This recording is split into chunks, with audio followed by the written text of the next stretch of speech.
کہ جو ہاشمی جوان تھے اگر دین خدا کو بچانا منظور نہ ہوتا جو کہ ان کے ذہن میں تھا کہ ہم نے یہ کرنا ہے تو پھر یہ کچھ بھی فوج نہیں تھی چاہے جتنی بھی ہوتے. زہرا کا لال اکیلا ہی کافی تھا. مسلم جب پہنچے کوفہ والوں کو پتہ چلا کہ وہ سفیر حسین آئے. اتنا ہی کافی تھا, سفیر حسین کا نام ہی کافی تھا. روایت میں لکھا ہے کہ پہلے ہی چند دنوں میں 18,000 افراد نے بیعت کی اور پھر اگلے دن تک بیعت کرنے والوں کی تعداد 30,000 ہو چکی تھی.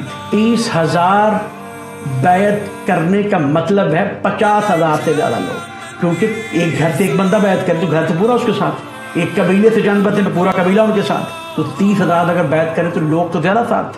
اور سارے شیعہ نہیں تھے, شیعہ تھے لیکن سارے شیعہ نہیں تھے. بہت ساری اس کی وجوہات ہیں, لیکن جب کوئی محقق تحقیق کرے گا تو وہ اس نتیجے تک پہنچ جائے گا کہ وہ جو بیعت کرنے والے تھے یزید کے ظلم سے شیعہ تو تنگ تھے ہی, دوسرے بھی تنگ تھے. اور اس وقت جو اصطلاح بولی جاتی وہ شیعہ تو نہیں, وہابی اس وقت تو نہیں بولے جاتے تھے. اس وقت شیعہ نے علی کہا جاتا تھا, شیعہ نے معاویہ کہا جاتا تھا, شیعہ نے عثمان کہا جاتا تھا.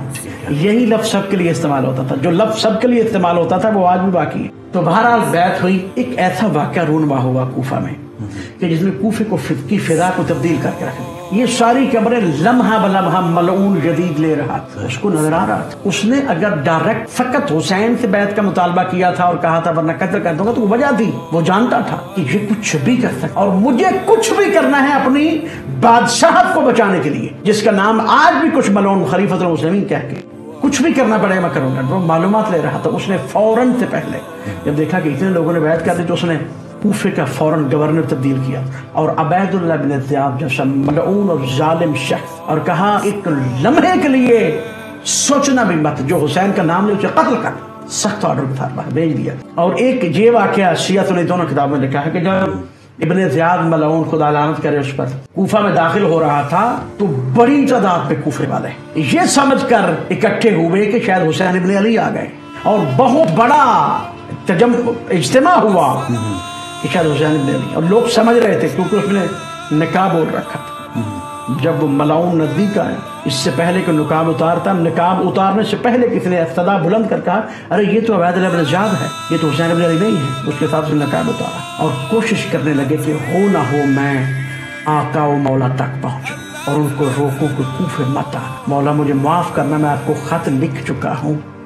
جب بیعت لوگوں نے کی تو خط لکھ دیا کہ مولا آ جائیں, حالات سازگار ہیں. لیکن جب ایک لمحے میں حالات بدل گئے, ایک دن میں ایک نماز کے ساتھ ہی حالات بدل گئے, تو کوشش کرنے لگے کسی نہ کسی طرح میں کوفے سے نکل گیا. لیکن بتایا گیا کوفے کے سارے دروازے بند ہو چکے. اس ملعون نے آتے ہی کہہ دیا کہ سفیر حسین بچ کے جانے نہ پائے. کوفے کے سارے دروازے بند ہو چکے. بڑی کوشش کی نکلنے کی, لیکن نہیں نکل سکے. چند لوگ جن کا کردار موجود ہے سفیر حسین علیہ السلام کے ساتھ, ان کا نام آج بھی موجود ہے. جب آپ کوفہ میں جاتے ہیں تو ایک طرف مسلم کا روضہ ہے, ایک طرف عامر بن عروہ 90 سال کا ضعیف, اور کہا یہ کیسے ہو سکتا ہے سفیر حسین ہو اور اس کے بعد گھر نہ ہو. جب سارے چھوڑ گئے تو ہانی بن عروہ نے اپنے گھر میں رکھا. جی کسی نے بتا دیا کہ وہاں پہ موجود ہیں. ہانی کو بلایا گیا, کہا کہ مجھے ہمارے حوالے کر دو. جی تو 90 سال کے ضعیف شخص نے کہا جب تک میری جان میں جان ہے میں مسلم کو تیرے حوالے نہیں کروں گا. کوڑے مارنے کا حکم دیا, پھر ان کو شہید کر دیا, پھر اس کے غلام کو شہید کر دیا, پھر مسلم کو پکڑا. ایک جو پوائنٹ میں یہاں پہ عرض کرنا چاہتا ہوں, شہادت پوری میں شاید نہ پڑھ پاؤں. جب گرفتار کرنے کے لیے فوجیں آئیں تو تقریباً 3,000 کا لشکر ایک ہاشمی جوان کو گرفتار کرنے کے لیے آیا. اور جب جنگ شروع ہوئی, سفیر حسین نے آگے سے جنگ شروع کی, تو جو ابن زیاد ملعون کی طرف سے لشکر لے کے آیا تھا وہ تھا محمد ابن اشد کندی, جودہ بنت اشد کندی کا بھائی, جس نے امام حسن علیہ السلام کو زہر دی تھی, اس کا بھائی. اور یہ اس کا باپ ملعون بھی ہمیشہ مولا امیر کے ساتھ رہ کے منافق رہا. تو اس نے فوراً ایک سے زیادہ مرتبہ فوراً پیچھے پیغام بھیجا, فوج اور زیادہ بھیجو, فوج اور.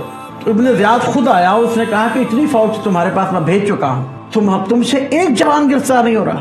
تو وہ جانتا تھا, اس نے آگے سے کہا کہ یہ کوئی بقال یا جلا نہیں ہے, یہ ہاشمی جوان ہے.